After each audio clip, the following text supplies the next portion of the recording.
Hello viewers, আবারও হাজির হয়ে গেলাম নতুন একটি রেসিপি নিয়ে। আজ আমি বানিয়ে দেখাবো ফ্রুট কেক।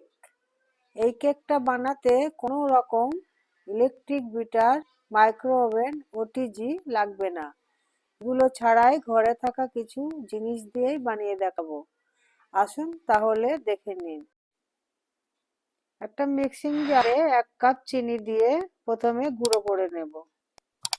দেখুন চিনিটা গুঁড়ো করে নিয়েছি। এখানে 3টে ডিম ভেঙে দেব। আবারও ভালো করে মিক্স করে নেব 3 মিনিট মতো। অন অফ করে বারবার করে নিতে হবে। এবার দিয়ে দেব 1 কাপের থেকে একটু কম সাদা তেল, 1 টিস্পুন ভ্যানিলা এসেন্স। আবারও ভালো করে মিক্স করে নেব। দেখুন মিক্স করে নেওয়া হয়ে গেছে। একটা বড় বাটিতে ঢেলে নেব। এবার শুকনো উপকরণগুলো একটা চালুনিতে নিয়ে চেলে নেব। 1.5 কাপ মতো ময়দা, 1 teaspoon baking powder, 1/2 teaspoon baking soda, 1/4 ভাগ কোকো পাউডার। সব শুকনো মিশ্রণগুলো ভালো করে এবার চেলে নেব।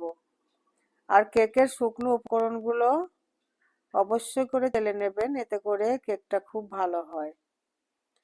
দেখুন চেলে নিয়েছি। এবার দিয়ে দেব সামান্য লবণ। ভালো করে মিশিয়ে নেব। আর কেকের মিশ্রণ এলোপাতাড়িভাবে মেশানো যাবে না, একই সাইড থেকে মিশিয়ে নিতে হবে। দেখুন আমি খুব ভালো করে মিশিয়ে নিয়েছি।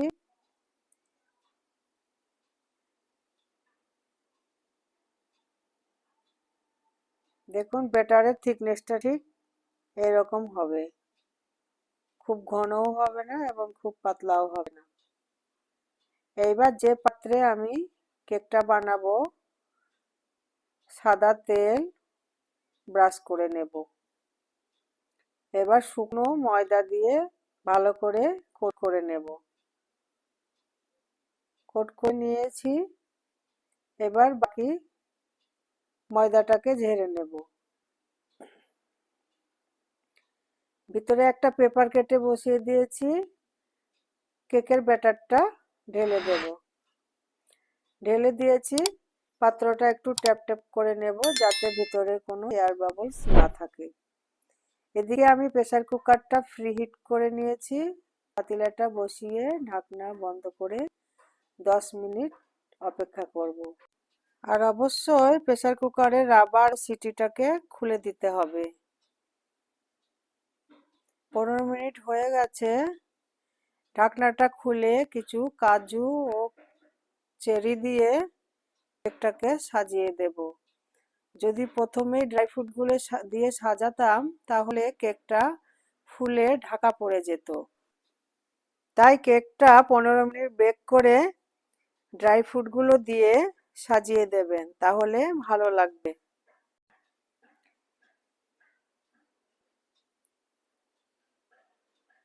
এবার কিছু টুটি ফুটি উপর দিয়ে ছড়িয়ে দেব।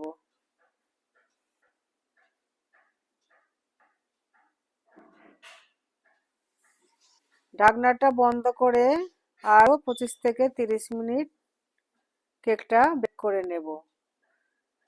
দেখুন 30 মিনিট হয়ে গেছে।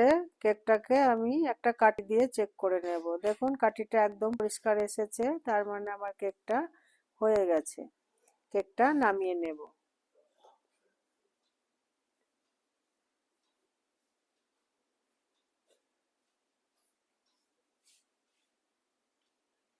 একটু ঠান্ডা করে নেব, তারপর কেকটাকে আমি ডিমোল্ড করে নেব। একটা চাকু দিয়ে সাইডটাকে একটু ছাড়িয়ে নেব। দেখুন কেকটা আমি ডিমোল্ড করে নিয়েছি। দেখুন একদম নরম তুলতুলে।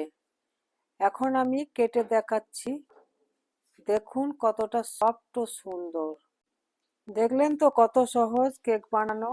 তাহলে আর দেরি কিসের, আপনারাও বানিয়ে ফেলুন। আশা করছি আমার রেসিপিটা আপনাদের ভালো লেগেছে। ভালো লাগলে প্লিজ আমার চ্যানেলটা সাবস্ক্রাইব করে আমার পাশে থাকবেন। খোদা হাফেজ, ভালো থাকবেন, সুস্থ থাকবেন।